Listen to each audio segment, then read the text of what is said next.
and I am super excited to welcome Dr. Blakes to the stage. And she is the author of Give Your Parents a Standing Ovation for Caregivers and Elderly Parents. We're going to walk through, um, who she is, why she wrote this book, some of the content that's in this book. But then the other thing that I'm really charged up about is to learn how she's transferred this book to a play, which I think is just a great way to communicate caregiving issues and some of the topics that we're going to discuss in a fun and an interesting format. So first off, Dr. Blakes, welcome. I'm so glad that you're able to join us today. And I think our path is taking a really interesting, it's really been interesting here because Dr. Blakes is very involved with NARF, which is the National Association of Federal Retired Employees. And I've hosted a bunch of NARF meetings where Dr. Blakes has been, spotlighted, and neither one of us knew that we were in this field of elder care and senior living. So Dr. Blakes, welcome. And for those that don't know you in the audience, can you give us a little overview of your background and what led to your current position? Unmute. Yep. Let me start over. First of all, thank you so much for having me. I am always excited to talk with anyone talking about seniors, brain health, and caregiving. It's always that's what gets me up in the morning. You said it would get you up. That gets me up in the morning. And the reason why that gets me up is because I'm an educator. And anytime you talk about people that need stuff or our seniors or brain health or caregiving, awareness should be top on the list as far as getting information out to folks. Because we can talk all day, you and I, we sit on a lot of different boards and we're everywhere. But if we're not making people aware and educating folks as to what they're going through, then we're not doing anything. And I don't want to do that. So let me give you a little bit of my background. I am a Prince George's County DFA Mid-County Committee member. I do tons of work with Miss Bellamy, with all the stuff that she's doing in the community. I am a spokesperson for several brain health conferences and caregiving conferences. I do family reunions. I'm speaking at churches. I'm doing all kinds of awareness out in our community. I'm an advocate for that. And I can't say that more. I'm an advocate for getting our seniors and our community educated into things that they need to be educated on. I'm also, I am the immediate past AARP Maryland Executive Council member for Prince George's County. I am a AARP Virginia and Maryland Diversity Ambassador. So I'm out, that's the seniors, a 50 plus community. So I'm doing all kinds of stuff out there. I'm doing not only brain health and caregiving, there's a lot of other things that we do as ambassadors. I'm also, I'm very, very proud of. I'm a part of the Alzheimer's Association. I'm proud of everything I do, but the Alzheimer's Association, because again, I speak a lot for them. I am one of their community educators. I also, I'm a part of the walk, the Prince George's County walk, of Alzheimer's walk. So I'm out doing quite a bit of caregiving and brain health things. And I know we're going to talk about other things. I don't want to go into too much. I teach brain health for the military. I teach on military bases around the community, on all the military bases in the Washington metropolitan area. So I'm doing that too. So I'm teaching our military. I'm teaching. So I'm in the community in all different areas, the military as well as as well as our regular civilians. But I'm just so happy to do what I do. Excellent. And I'll make sure to drop your contact info into chat so folks can reach out to Dr. Blakes. So what I love doing with the authors is diving into your book. And this is where I'm sure you're going to share some more personal stories. But let's sort of, before we look at the table of contents and what's involved in the book, tell us what inspired you to write this book, and a little bit about your journey that led to you doing that. Absolutely. And I didn't want to cut you off, but I didn't, you asked me to do that in the beginning. So let me tell you, I'm one of 12. So I have 11 brothers and sisters. There's 6 girls, 6 boys. We were brought up in a Southern type setting family, mom and dad, kind of strict. But we knew that when it came to family was great. Family was paramount. We had to take care of each other and make sure that we all were okay. So I, as a young kid, I would always help my parents when they were doing caregiving for some of the family members, my grandparents, my aunts, uncles, or what have you, cousins. So as time went on, as my parents started to get a little older, I began to notice that they needed a little help, and they began to ask me to help them do a few things, and that became more and more. It started to increase. So as my dad got sick, and I was a long distance caregiver, so that even made it a little more challenging. I was a long distance caregiver. I was commuting from Sumter, South Carolina. Well, excuse me, from Bowie, Maryland to Sumter, South Carolina. And I was doing that almost every weekend. Proud to do that because, as I said, I'm from a big, huge family, and we were taught to always take care of family. So I was honored to be my mother and father's caregiver. So my dad passed, they were still living in South Carolina. So I moved my mom back to live with me in Bowie. So I became her full-time caregiver. And doing that, very challenging. I was still working, I was in school, getting my PhD. I was doing all these other things. I was doing things in the community, not as much as I'm doing now in the community because I was more of a full-time employee and I was a student. So when my mom passed, I began to realize, because it was such of a struggle for me, and I had no idea about all of the resources, and there are communities out there, supportive communities, there are organizations like Positive Aging, Picket Fences, and all these other agencies that's out there to help seniors and caregivers. I didn't have a clue. So I went on my journey alone. So once my mom passed, I said, I was sitting back thinking, I was done with my school, I'd already graduated and everything. So my thing was, hey, let me see how I could give back to the community. And the best way I could give back to the community to honor my mom and my dad.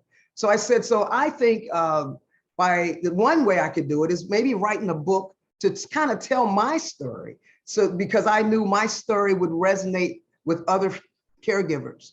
And I wanted people to know a lot more than what I knew, and to know that they weren't alone. Because when I was on my journey, I felt I was alone, but I was the only person going through that. And I didn't reach out to people because I didn't know to reach out to people. So yeah. I wanted to make it easy for people. So that's why I wrote the book, so that I can draw a roadmap for people who are caregivers and going through that challenging job, so that they can pick up a resource, such as the resources that you guys have. That's a fantastic resource. Picket Fences, and there's so many other agencies. Yeah, that they have all these resources out there, but we have to let people know that you're there. If we don't let them know that you're there, they're going to go through what I went through, and that was painful, and I don't want anyone to go through that. Yeah, so and for those of us in the field, we because we're doing this as our profession, and now that you've done it now that you're helping people, you realize, holy cow, there's so many resources out there. But I agree. The thing that we need to reiterate is nobody should walk this road alone. The Alzheimer's Association support groups and things like that. But it's you probably run into the same thing. You run into people every day who are doing it exactly how you did, because you're busy with school, family, jobs, all these things, and you feel like I'm obligated to do this all by myself, and opening people's eyes that they don't have to walk the road alone is really key. Oh my goodness. Because when you are a caregiver, your whole goal is to make sure that you are helping the person that you're caring for. And a lot of times you're tunnel vision. So you're not looking outside, you're just going through the motions if you don't know that there are things outside of that tunnel vision.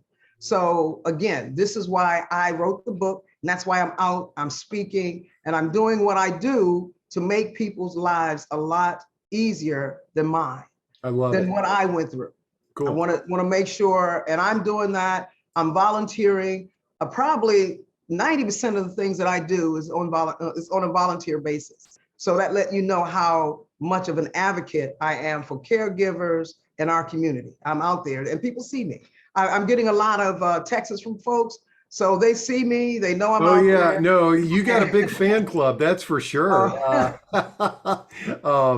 Yeah. So, well, let's do this. Because I want folks to see the content of your book, but it's also a great way for us to have a conversation, the two of us, but also the audience. So, as a reminder to the audience members, you all can jump in too. But I've pulled up your table of contents here, and so folks can see how robust the book is.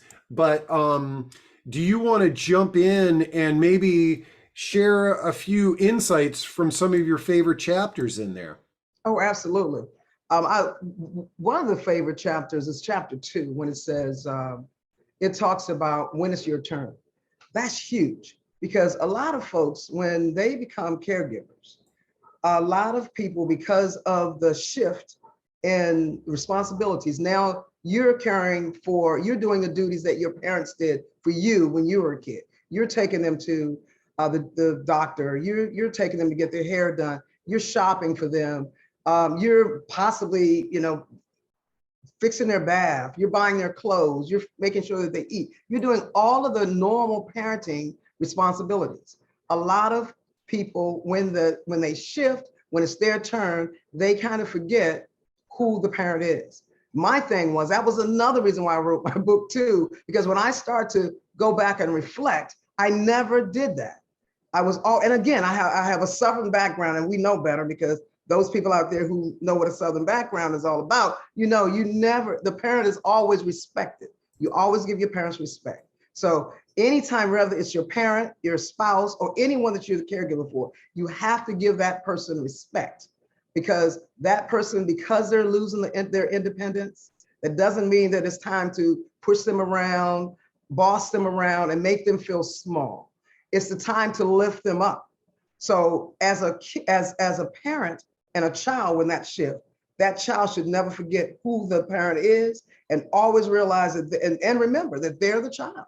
Well, and even though they're doing duties of a parent, you still have to give that parent the respect. And in doing that, you need to make sure that that parent gets to dictate as much as possible about what they do. As long as they can do it, allow them to do it. Don't try to boss them around and you become the parent, and now you can tell them what to do, paying them back. It doesn't work that way. If you're an effective caregiver, give that person respect. That's what chapter 2 pretty much talks about. I love that. And that's a great reminder to all of us, not only when we're in a caregiving role, not to sort of slide into becoming a parent for your parent, because that's disparaging for everybody, but also it's also another great reminder for people that are in a paid caregiver role, because so many times, an untrained caregiver will be talking like a baby, or, to an elder, and it's not respectful, and it's not the way that any of us want to be treated. And now the downside of this sometimes that I see families and caregivers struggling with is when mom or dad, who are adults, are making what you think as the child as a wrong decision. Is that sometimes it's hard because they're adults and we have to, let them make adult decisions sometimes. Respect their decisions. Yeah, As even if long as it's it's not what hurting you. them. Exactly. I Yeah, always say, as long as it's not hurting the person that you're caring for, allow them to make their own decisions, independent decisions, as long as they possibly can. Believe it or not, when you do that, because I noticed that with my mom, and when you allow them to make their own decisions, if they're able to do that, they're more apt to allow you to make decisions for them. When you try to dictate to them, then they're going to give you some pushback. Because remember, they are your parents. yeah. They're your parents, and that's their job. So respect them. As long as they can make their decisions, allow them to make their decisions, and allow them, if you are making a decision, allow them to play a part in that. Don't make a decision for them without allowing them to make it along with you if they're able to. Great. I love it. Any other chapters that you are fond of that you'd like to share some insights on? All of my chapters, but let me go to chapter 3. All Okay. of my chapters, that's why I wrote them. They're all resourceful. And I wrote them, with trying with the intent to support and help. But let's go to chapter 3, and then I'm going to jump. So I'm not just going 1, 2, 3. So Okay. let's go to chapter 3, because I think that's an important one too, because that's where I talk about not only it's your turn, but what the role, some tips for doing that. And the first one is to stay positive. We talked a little bit about that. You want to stay positive, even when you're not feeling positive, you're feeling a little down, or you're very stressed. As much as possible, because the person that you're caring for need your support. You want to stay as positive as possible to kind of help their mood and help their emotions. Because remember, you have to remember that these folks are depending on you at that point.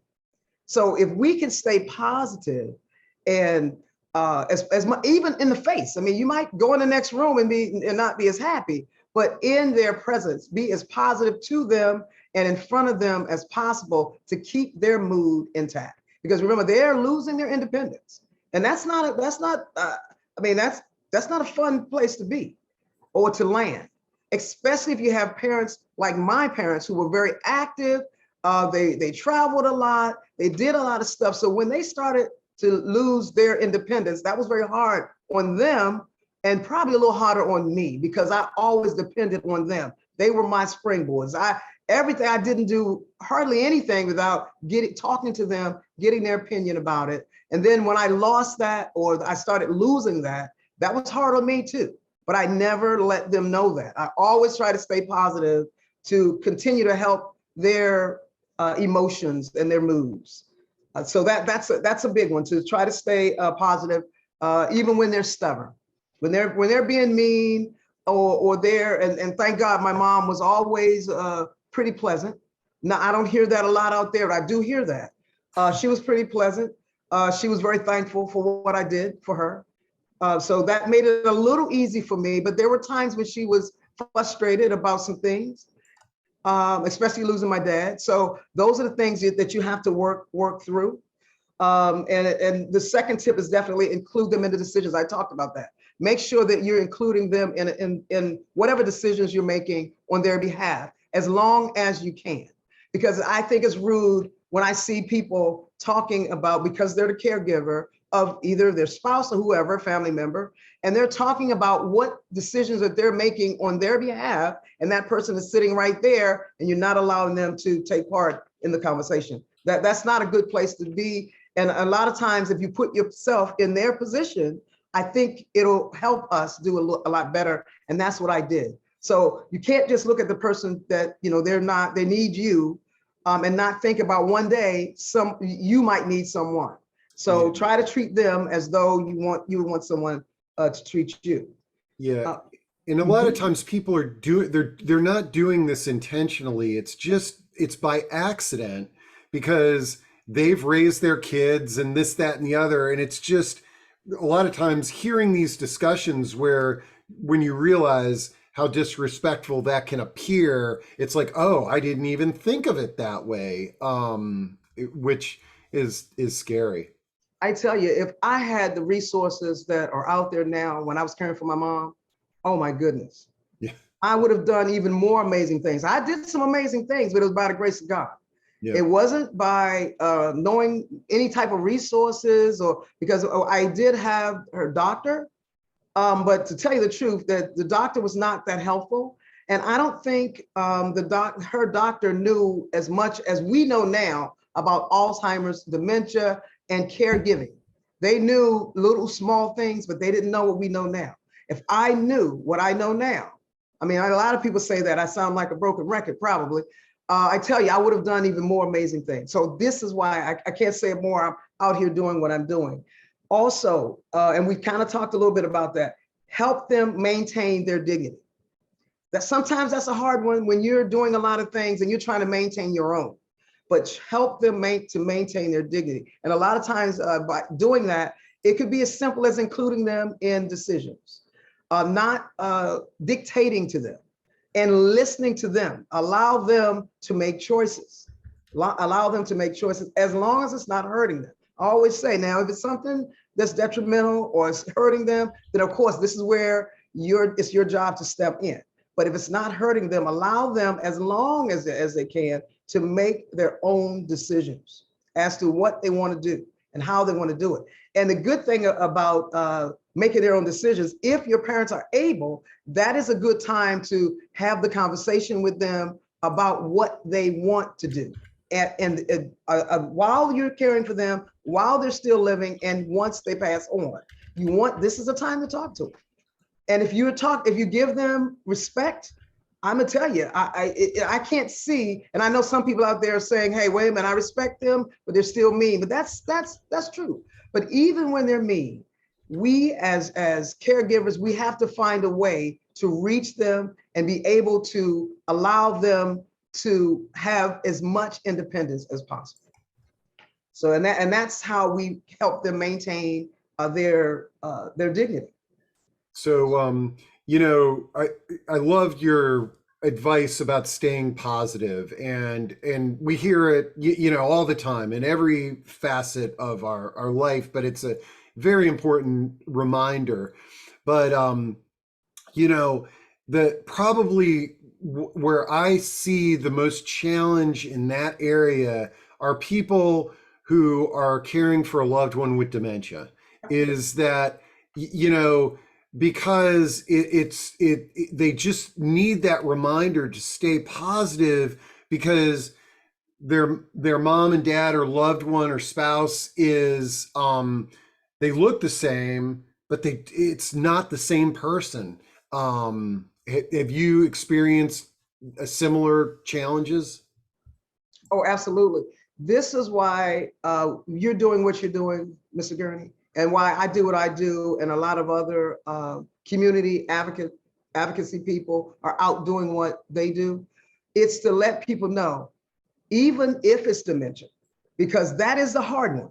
Even if it's dementia or Alzheimer's that you're dealing with, you still have to use your resources, reach out to your community folks, reach out to a lot of the agencies we talked about. I don't like to put a lot of agencies out there, but there's a ton of them out there. I don't like to just start naming agencies because there's no right agency really. It's agencies and it's resources. Reach out to resources. Make sure, because we don't know what fit in your situation. So we ask that you reach out to as many resources as possible, but attend podcasts like this one, attend conferences, and any kind of webinars, and go out onto websites, and go to some of these community centers, and go to a lot of the different speakers that's out talking about what you should do, the best practices. Because believe it or not, there's so much information out there. There's hardly any situation that we can think of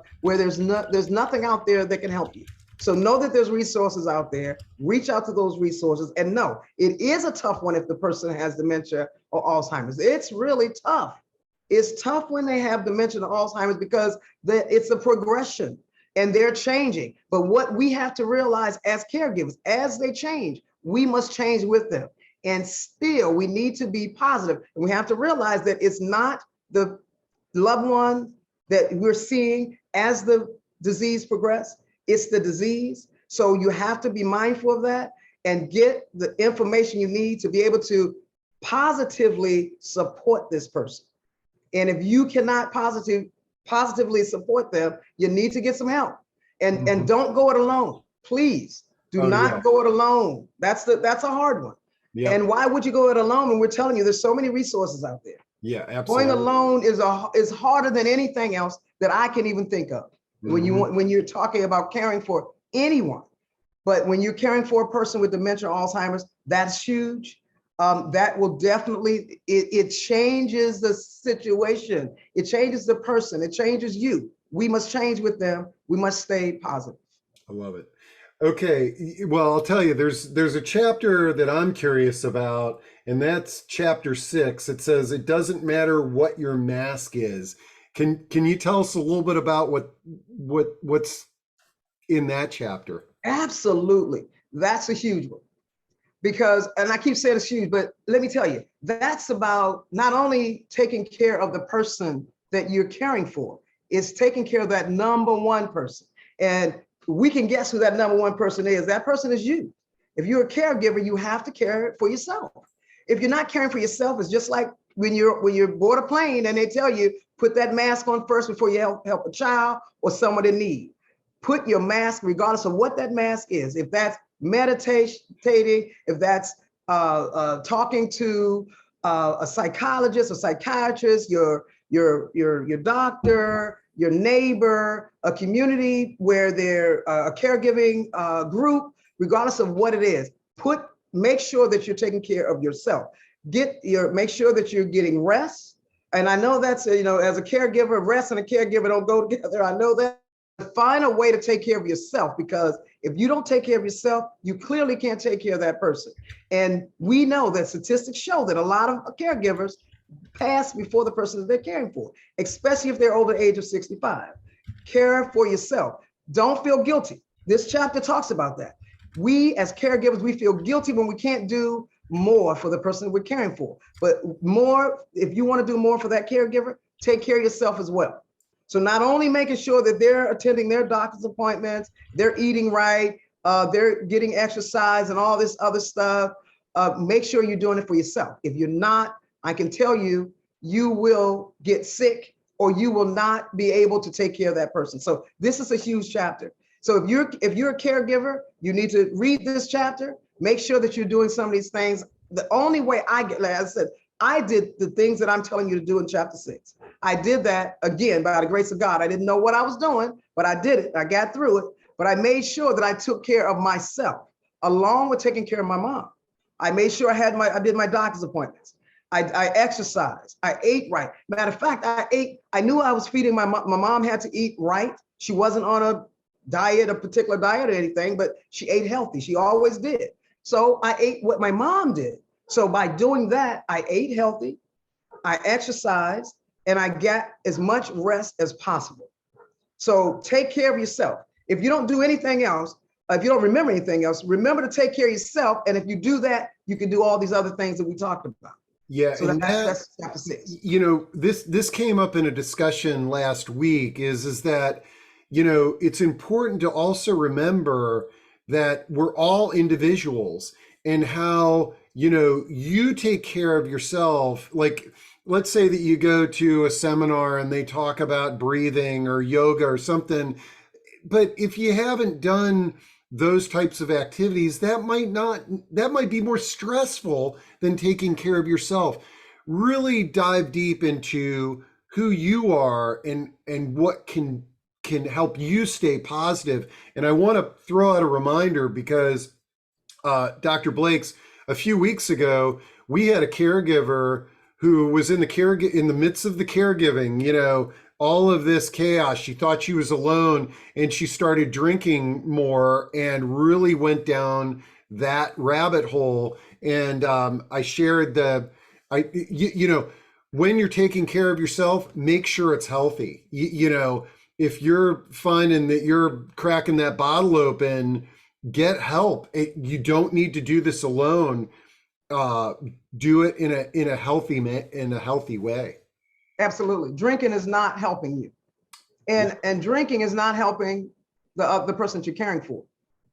Oh yeah, Now, her story was heart-wrenching. It was yeah, basically her yeah. brother came and her brother had to drive her and her mom home, and that's when she woke up and realized that what kind of caregiver am I to my mom if I'm doing this? So And she's doing it to cope. It's a coping mechanism, but you can't, as a caregiver, once again, we have to make sure that we're able to do that.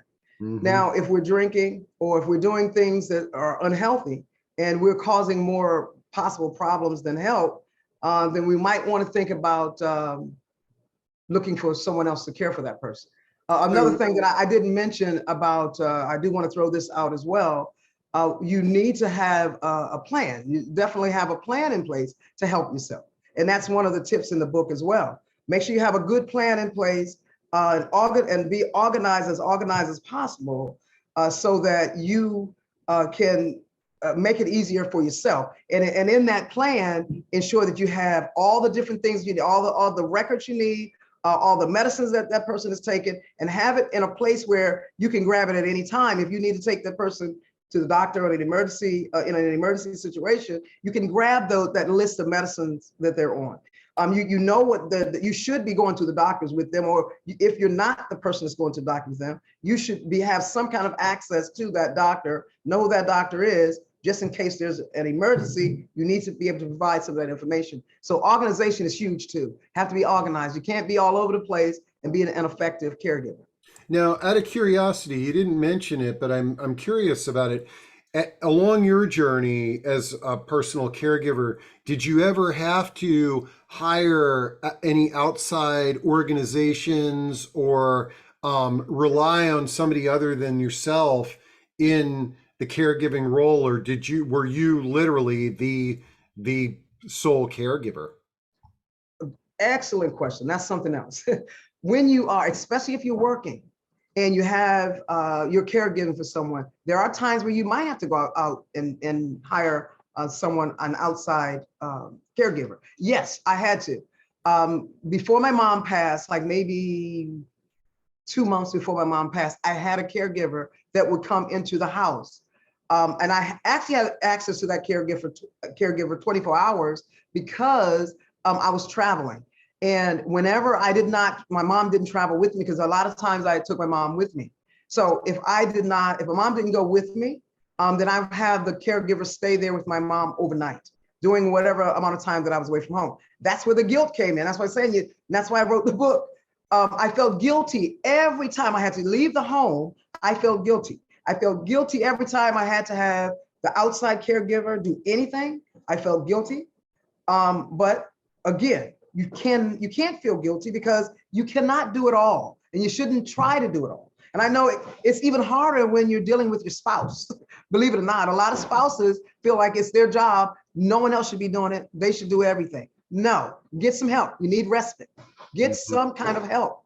And even if it's a family member, and now it's hard to bring people into your home because of privacy. And we know about that. You don't want people rambling all through your home. You lose your, security and all that kind of stuff.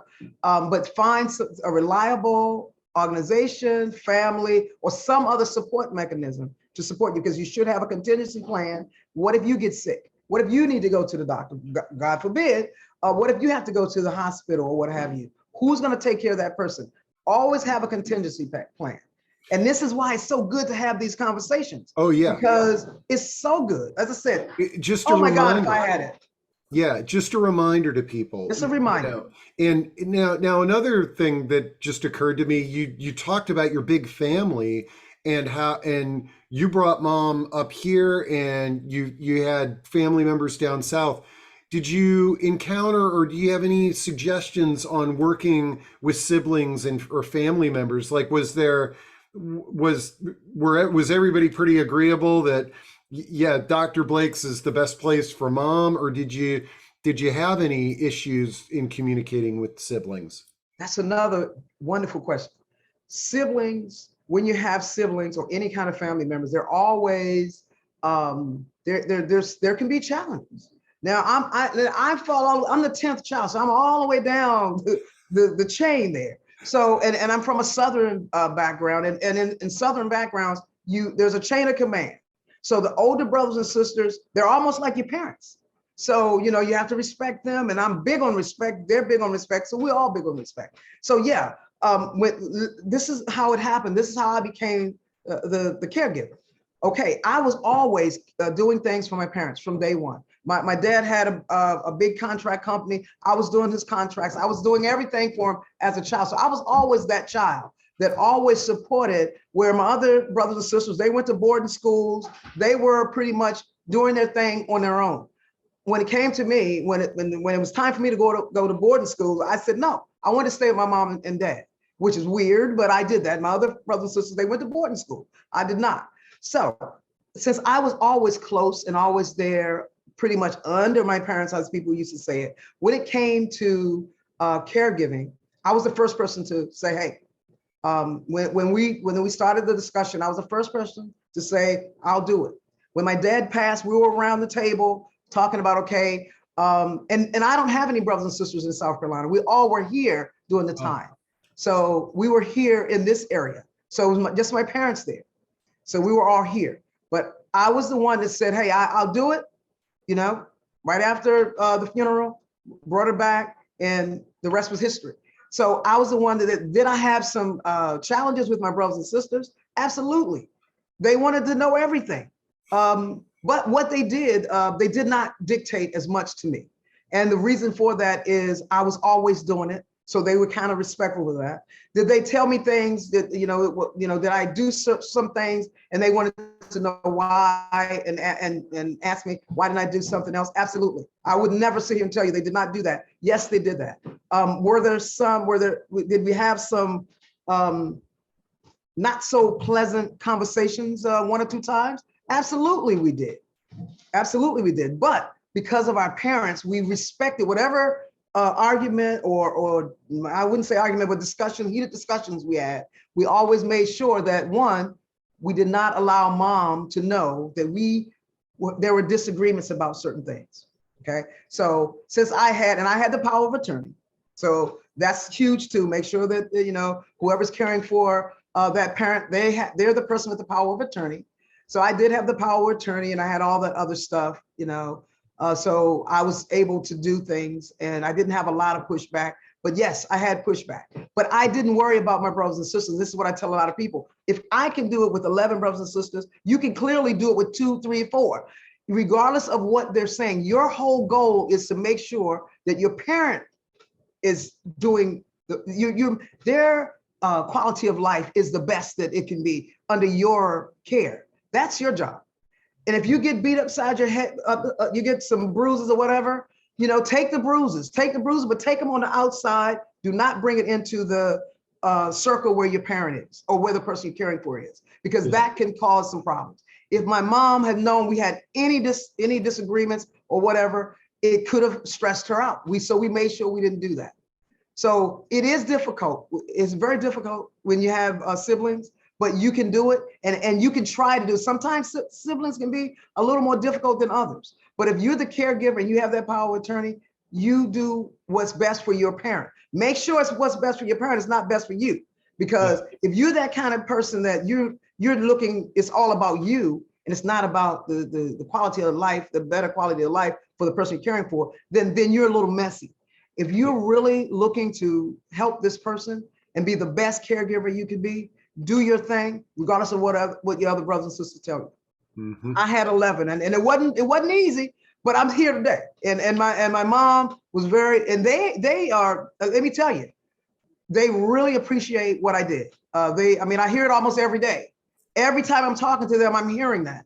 So even though they might have some issues about what you're doing at the time, once everything's settled, when the dust settles, and they really look at it, some siblings will come around and realize you did the best thing, not only for your parent, but for all of us. So that's what I did. I love it. And also, this is now, folks that go through what you and your family went through, and folks that are in the audience and going through it now, you can't change what's happened, but for future generations, in the way that you communicate with your circle, you can rewrite the book, so to speak. There, so I know I glanced at the clock. Of course, it's going by so quickly here, but I want to make sure that we dive into the fact that your book is now a play. I think that is absolutely amazing, and that's one of the reasons I'm so charged up, because it's so hard to have these conversations with people. It really is. I mean, it's very difficult. I mean, you hand somebody a book and they're going to say, "Oh, I'm not ready for any of that stuff." But maybe you invite somebody to a play and they hear this topic being discussed on stage, or they watch a movie or something like that, and it all of a sudden opens up conversations. So kudos to you for this accomplishment. But tell us a little bit about how this happened and what can we expect in September for the play. Oh, well, how the play came about was from the book. As we've been talking about, the book is to help people bring awareness and to help people on their journey.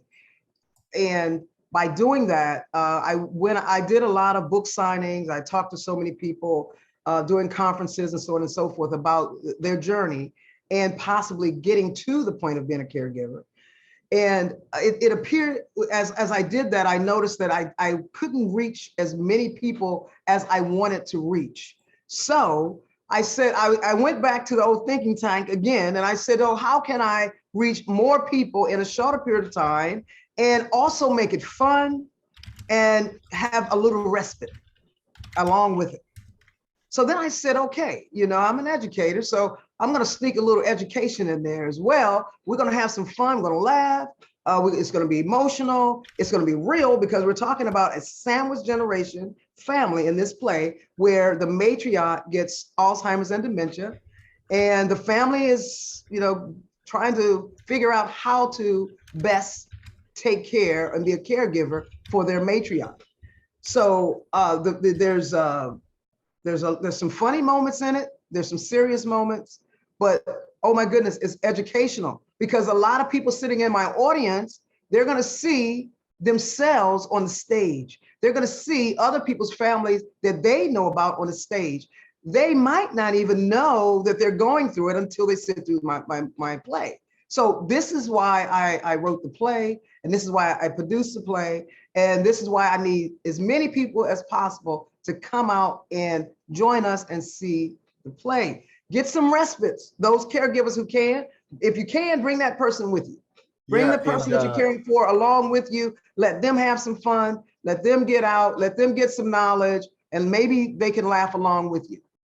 Yeah, Rita Hart just put into chat, she can't wait. So, and this is a great thing where if you're in senior living, bring your residents or, your organization. This is a great way to support the great work that Dr. Blakes is doing, but also to have a conversation with your loved ones in your network.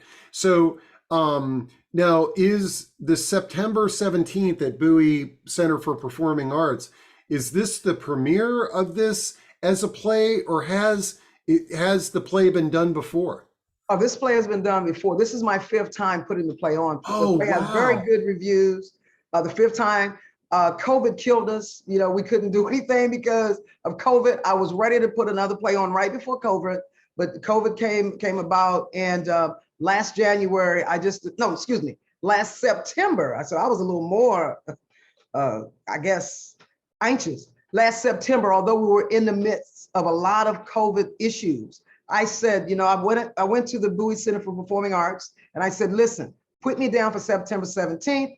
I'm doing my play. COVID is going to have to sit aside, sit down for a second. We need to get some folks in there. We need to educate people, because although there's COVID, we have to find a way, because I was going to do it. I was going to do it virtually. I was going to find a way. I started putting it together to do a virtual play. But I decided, no, I'm going back on the stage. We're just going to pray and we're going to get back on the stage. So September 17th, I said, give me September 17th, give me 2 shows at the Bowie Center for Performing Arts. And we did that. And now September 17th, we will be there and we'll be doing our thing on the stage.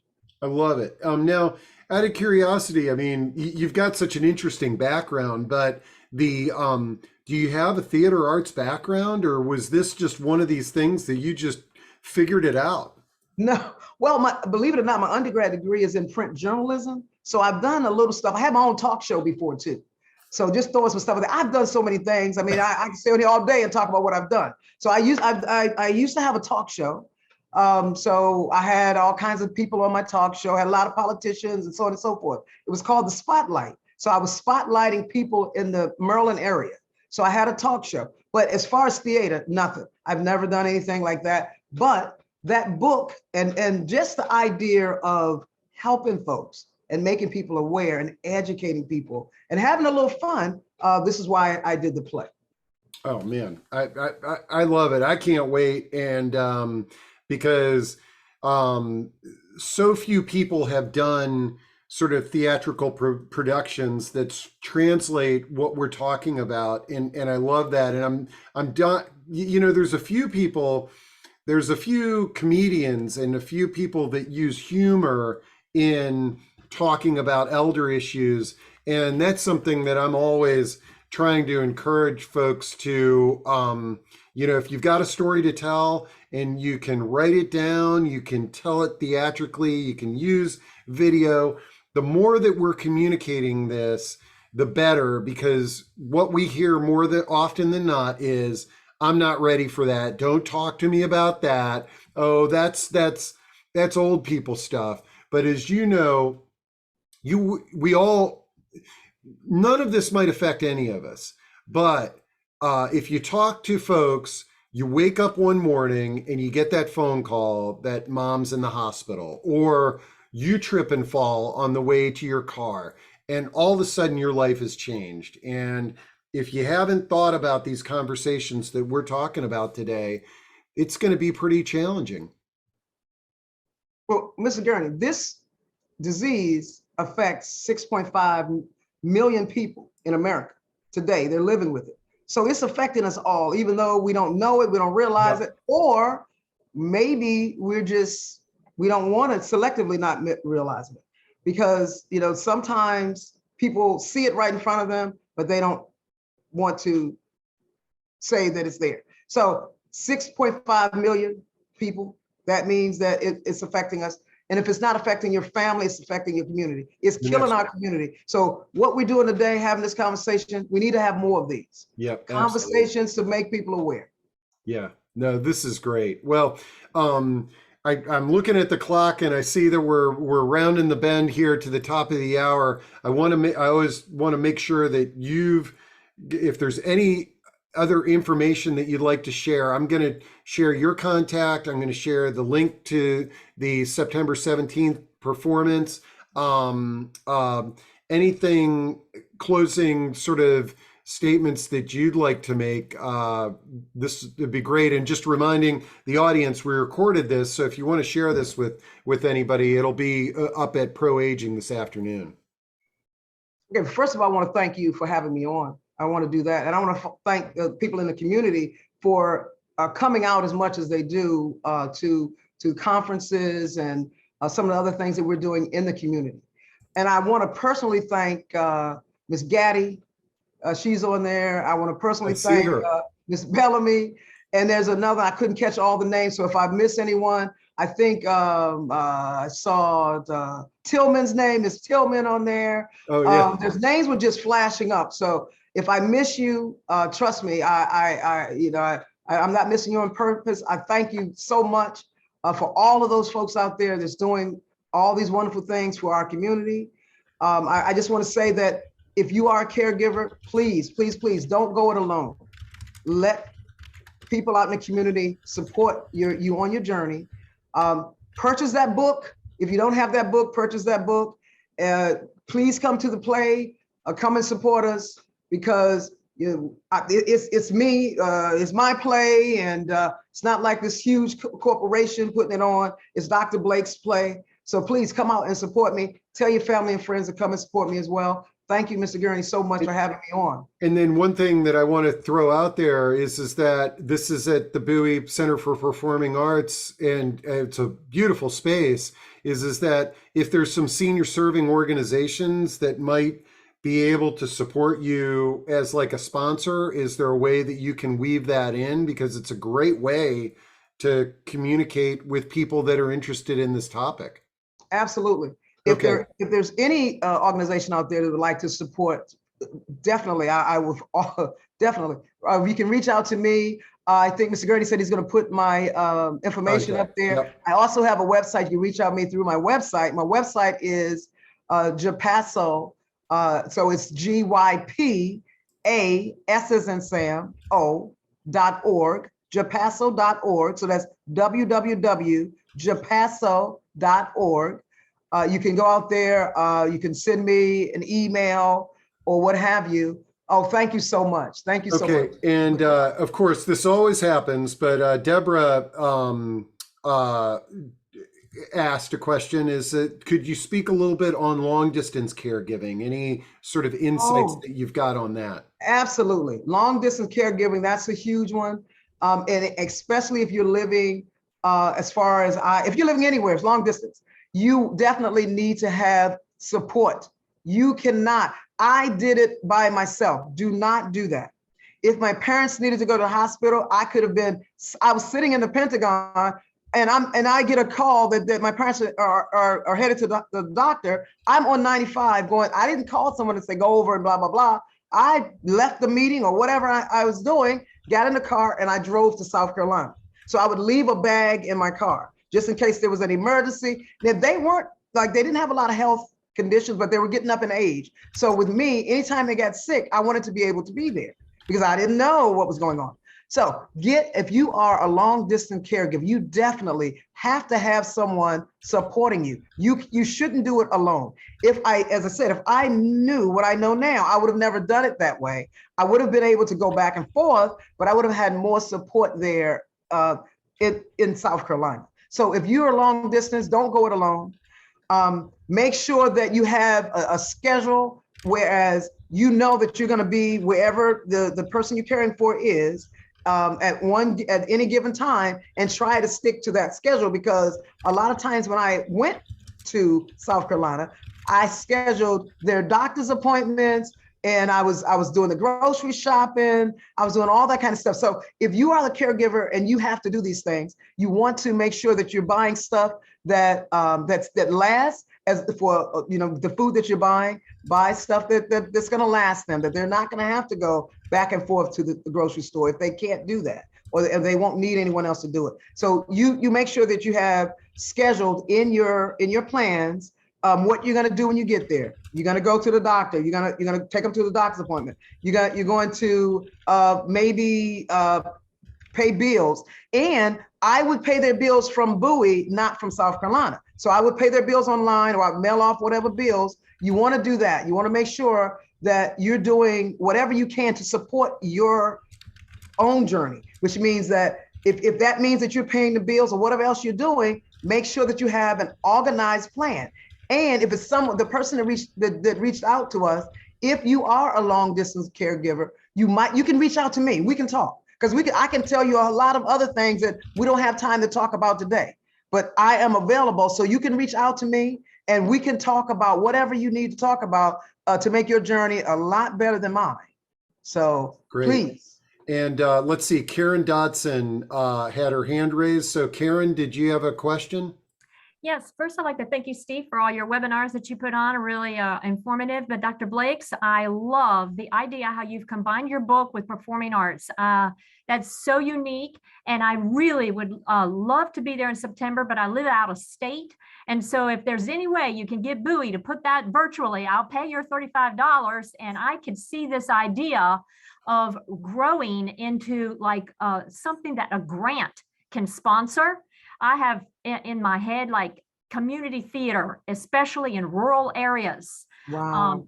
Places of, people of color who don't hear this also. And so a lot of great ideas. Love the performing arts combination with the book in particular. That's a great way to get the word out. I think a lot of other senior agencies could like partner with you and be there after a show to talk to, provide ideas, counseling, resources in their geographic area. I think this is really big, really huge, and I love it. Thank you so much. Oh, that's awesome. Karen, Thank you. out of curiosity, where are you located? I'm in West Virginia. Okay, great. That's right around the corner for Dr. Blakes. I just told you I traveled from Bowie to South Carolina. So please reach out to me and let's talk. I Yes, do have ma'am. a trailer. I have a trailer for my play. Awesome. Whereas I'd I love can to come see in it. and sit down with some folks and I can show you, what we do. So I do Sounds have a great. trailer. Yes, Thank ma'am. you. I will So look reach that out up. to me, Ms. Dodson, and let's talk. Thank you, ma'am. Thank Thank you. I love it. Bye-bye. Thank you. Bye. All right. Well, that was a great way to wrap things up. And I agree. I'm equally as enthusiastic as Karen is about what you've done and what you're doing. And this should be in every community across the country. And thank you so much for your time today. Again, thank the audience for so much. And we'll look forward to seeing you on September 17th. Absolutely. I would love to see everyone there. And thank you, Dr. Suda. I see you out there. Yeah. Oh, wow. She's Dr. there in the Suda, audience too. she's That's here. awesome. Absolutely. Thank Yeah. you. Okay. Talk to Okay. you. Thanks, everybody. Bye-bye.